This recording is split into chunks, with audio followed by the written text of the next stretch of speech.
पुण्यात मुख्यमंत्र्यांची प्रचार सभा झाली। यावेळी त्यांनी विरोधकांना चांगलंच धारेवर धरलंय। मुख्यमंत्री काय म्हणाले ऐकूयात।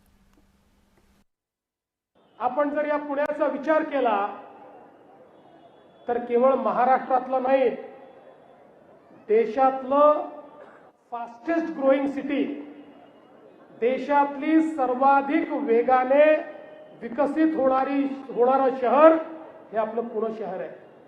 पुणे असेल, पिंपरी चिंचवड असेल, पीएमआरडीएचं क्षेत्र असेल, प्रचंड वेगाने या ठिकाणी विकास होतोय।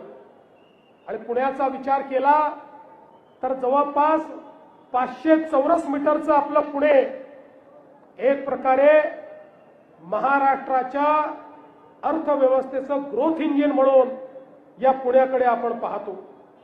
पुण्यानंतर नागपूरच्या मेट्रोची घोषणा झाली, तिचं कामही सुरू झालं, पण पुण्याची मेट्रो अडकली होती।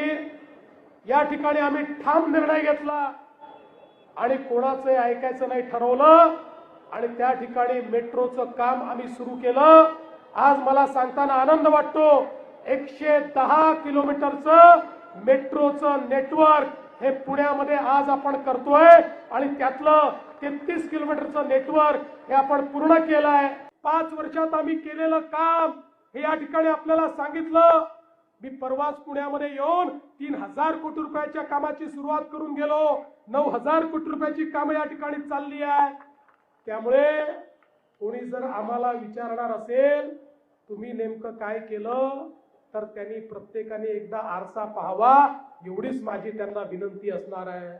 आणि आता हे जे काही या ठिकाणी सांगितलंय यातली प्रत्येक गोष्ट आम्ही करून दाखवू।